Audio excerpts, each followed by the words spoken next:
सभी को नमस्कार। नमस्कार सर। कहानी की हेडलाइन है, आँख दुनिया की हर चीज देख सकती है, अगर आँख में थोड़ा भी कचरा चले जाए तो देखना बंद हो जाता है। वैसे ही इंसान दूसरे की कमी बुराई देख सकता है, मगर अपनी कमी और बुराई कभी नहीं देख पाता। अच्छा मोटिवेशन है, ध्यान से सुनिएगा। कहानी है एक राजा की। उसने एक कुत्ता पाला था, डॉग। वो उसको बहुत प्यारा था, बहुत रख रखाव रखता था। ऐसा लगता था कि प्रजा की कम देख रेख करता था। उस कुत्ते की जो पाल के रखा था उसका ज़्यादा ध्यान देता था। लोग मिसालें दिया करते थे, काश कुत्ते जैसी हमारी भी किस्मत होती, इतना राजा उसको चाहता है। और कई मिसालें देते थे कि जानवर की अगर देख रेख करना हो तो राजा सीखे। कुत्ता जो था राजा के बहुत करीब था।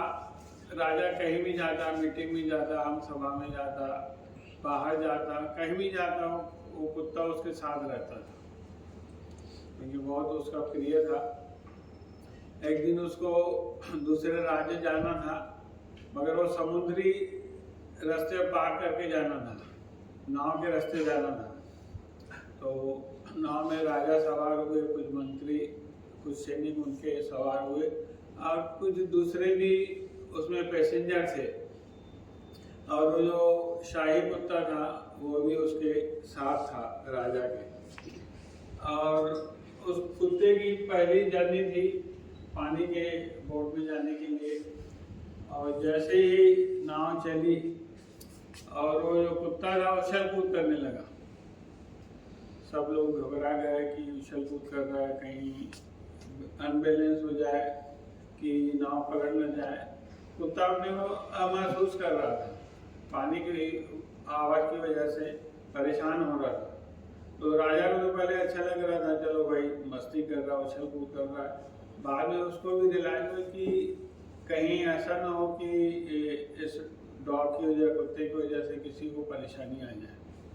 मगर पैसेंजर बैठे थे, किसी की हिम्मत नहीं हो रही थी कि राजा को कुछ बोले। मगर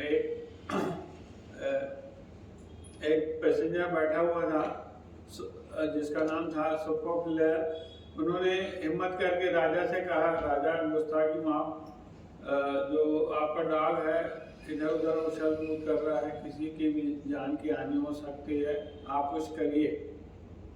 तो राजा का जो प्रिय था बोले, मेरे को तो समझ में नहीं आ रहा है, आपको जो करना है करो, मेरी तरफ से छूट है। जो फिलोसोफर था दो लोगों को बुलाया और उन्होंने उससे कुछ कहा, और तीनों जने मिल के कुत्ते को उठाया और समुद्र में फेंक दिया। अब जैसे ही फेंका तो कुत्ते की जांच पर बनाई, वो हाँफता हुआ, पैर मारता हुआ आके नाव को पकड़ लिया। काफी दूर चलने के बाद फिलोसोफर ने कहा दो लोगों से, चलो अब कुत्ते को अंदर ले लो।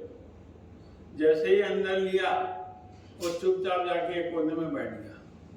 सब हैरान हो गए कि इतना उछल कूद कर रहा था और चुपचाप आके बैठ गया है।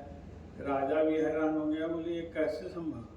बोले जो इतना उछल कूद कर रहा था अभी बकरी भाती चुपचाप आके बैठ गया है, कैसा हुआ संभव? तो फिलोसोफर ने कहा, राजा सिंपल सी बात है, जब तक खुद की जान पर नहीं आती, कोई भी प्रॉब्लम आए, सिचुएशन आए, जब तक खुद पर नहीं आता तब तक दूसरे का सिचुएशन प्रॉब्लम समझ में नहीं आता। जब खुद जान पर आती है तब दूसरे की सिचुएशन समझ में आती है। दूसरे की जिंदगी में क्या चल रहा है, क्या परेशानी है, क्या प्रॉब्लम है, हमको कुछ नहीं मालूम रहता है। हम लोग कमिटमेंट करते रहते हैं। कमिटमेंट करना बंद करिए।